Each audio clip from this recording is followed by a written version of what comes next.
Well, it's finally here. Icewind Dale Rime of the Frostmaiden and the dice set as well. Let's take a closer look. Is it a good one? Is it a mediocre one? Or is it complete trash fire?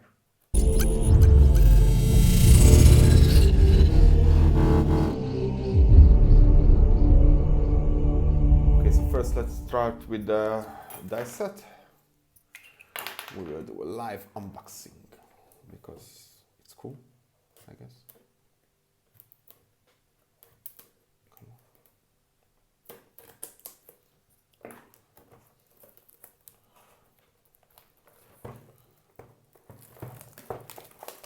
Packaging is nice.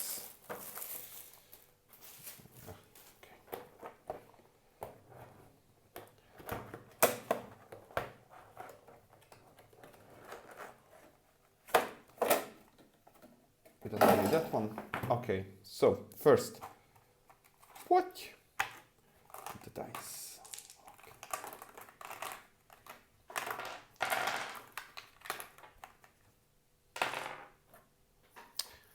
So let's see.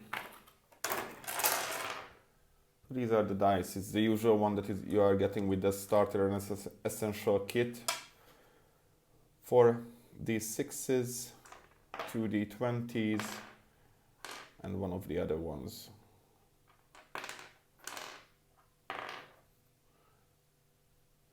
These dice look kind of nice, just normal dice. Can roll a lot of damage. Ooh, that's a lot of damage. What else do we got here? So we got this part that we will never use again, so it can go to the trash. We have this like, oh, this is fancy. So Wizard does like foiling now, not even just Magic the Gathering, but this kind of stuff as well. So this can be used, I guess, as a dice tray. It has a little like plush finish. I think you cannot see that, that's just like a plush finish. The bottom, there is no plush in the sides. So that means that you can roll dice kind of quietly. Nice, nice. It's a nice dice tray. So we can store the dice there. There is the D&D logo on the bottom. Well, I don't think that you will ever use it, but if you want, it's cool. What else do we have here?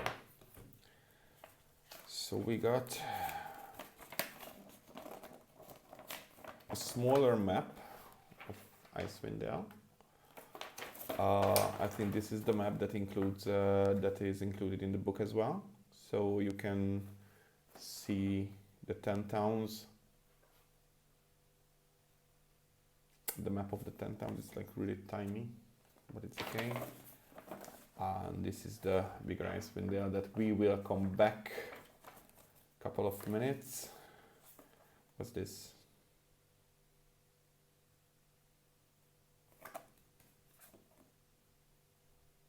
D&D Beyond. Okay. Oh, we got like nice cards, I would say, for all the new monsters as well. So it's nice, but it doesn't have the stat sheet that would be helpful for the DMs. So I get this one's for the players as well. So all the new monster cards are here, which will be totally useless, I think. So it's not a big thing. And what is this? It is this the wooden. Okay, cool. I mean, yeah, read the, you know, the books, the novels of Drist. So we got monster cards, plus Drist card, small map, dice trays, dice. Is it worth it? No. Okay, welcome to the second part of the video when we will review the actual book. It's around 320 pages. You will get a map, which is the same map as the small one.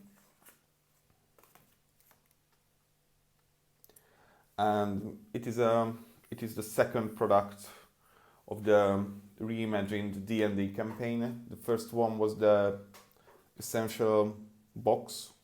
It's not a starter, yeah, essential box. So basically, what the difference between like these ones and the Dragon Heist, that the first part of this book, it's a sandbox. It's not that railroady. Player characters in the end has like lot more freedom to choose how they tackle. Basically, they are going a place, taking some quests. They finish the quests, they get some rewards. It's done 2 times. One in the 10 towns and one in Icewind Dale. It feels like more than a PC game than an actual role-playing campaign. It's not that driven, there is not that motivation. It's like the game as well, because in Baldur's Gate, the PC game, in Baldur's Gate you have this like ball spawn and stuff like that, but in Icewind Dale you generated up to 6 characters, and there was no bigger motivation for the character itself. They are just there. You can actually choose some motivation, secrets, whatnot. But about the book and about the story. And for this one, I would say there is like a spoiler warning. So if you don't want yourself to get spoiled with the story itself, then please stop the video now. Okay, still there? Okay. So first part, 10 quest. No, the first part is like 2 introducing quest. It's for level 1, so you need to get new characters. If you want to bring other characters, you need a lot of trimming for this. So first, like 2 introductory mini quests, whatever. After that, chapter 1 is in the 10 towns region. So how it works, that basically every city has 1 quest. You're doing the quests, you're getting rewards, everybody loves you. Second chapter is in the bigger part of Icewind Dale, but this has this like towns of interest somewhere here. No, it's not. It's actually not marked. Okay, that's cool. But basically, what is happening that there is like 10 more quests here as well. That is the chapter 1 and 2, and basically half of the book. And after chapter 3, the story has a more streamlined, like railroadish approach. That you will find the Frostmaiden, and after that you will go to a cavern, at a teleported city that flows in the sky. It's like super crazy, I would say.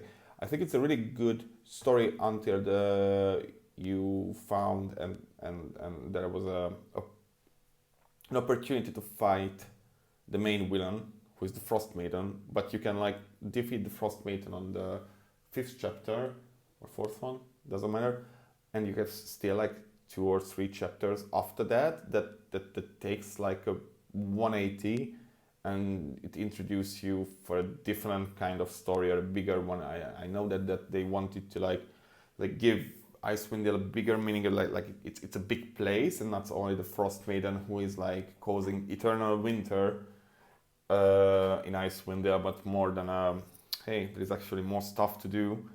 But I think they kind of failed it. I think that she should be the end villain.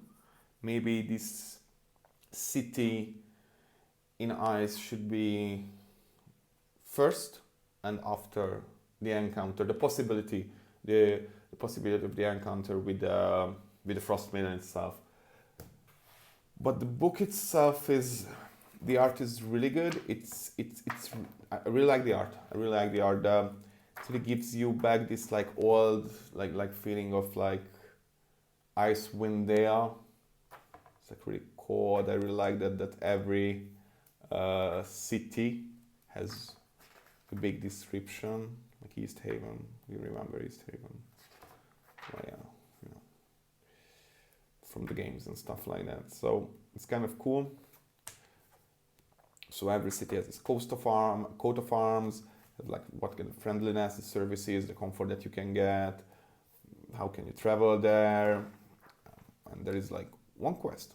There's one quest in every city that you can do, which is okay. And after that, you are doing the quests in the cities. After you are going to the bigger Icewind Dale map, then you can find monsters and kill yetis and free prisoners. And there is now Icewind Dale, I don't know, football or something like that. And after you are encountering some like dark dwarfs, there is a steel dragon, of course, because it's called Dungeons and Dragons and not Dungeons and Goblins. And you can encounter the main villain, and after the encounter of the main villain that you can do, there is still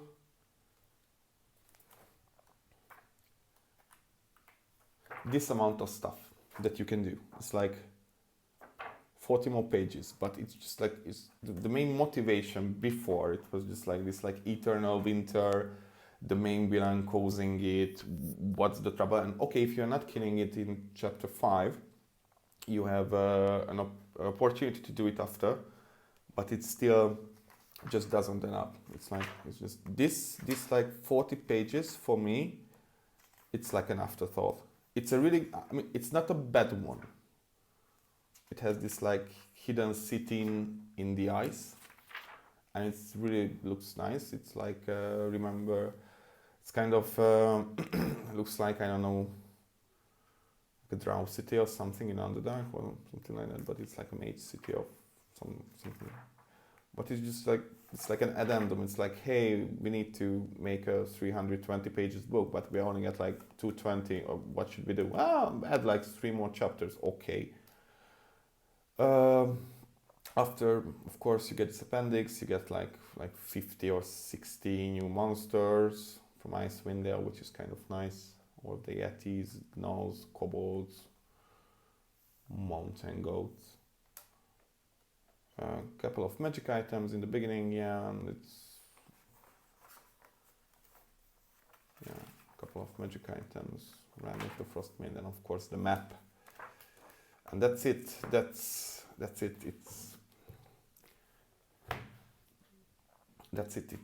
It's kind of like I had mixed feeling with it. I really like. No, actually, I do not know how the sandbox approach of the first 2 chapter will works out. I will need to test it with my group, but it doesn't feel like a connected campaign. It feels like okay, we get the setting of this like Icewind Dale and we just throw stuff there, which can be a nice one for me because basically my childhood, this like a nostalgia for me that I can go back to Icewind Dale and make a campaign there. However, it's just like not that logical. It's not that well constructed. It's more like, okay, we have the Icewind Dale and you just put everything there on that city, Frostmaiden, 10 towns, whatever. I would like if they would do like the campaign from the games itself, like Icewind Dale and Icewind Dale, Heart of Winter and Icewind Dale 2 or something like that. That would be crazy. That would be really good because they had this like backgrounds, everything, the art. But this one is like, it's kind of like a half-finished book of ideas that we need to push because we have a deadline and that's it. And well, I don't know. I hope that this won't be the new standard for D&D. This like sandbox C stuff. But just we will play it. We will definitely play it or start to play it. We will find out how actually it works. Maybe it will be good, and I'm a little bit pessimistic about the new releases of Wizards in general, but we will see. And yeah, so is it worth to buy it? I think yes. I think it's the same price as everything else. The dice tray, it's like it's overpriced, I think. So you get like the dice, this tray, and these cards of monsters. Okay, and then small map. It's overpriced. I don't think it's good. I don't believe in dice trays anyway, so maybe I will use it in my 40k or something. But no, there is no net 1 or net 20. So that was it. The review of the Icewind Dale Rime of the Frostmaiden campaign book and dice tray set. If you want, please subscribe, and see you next time.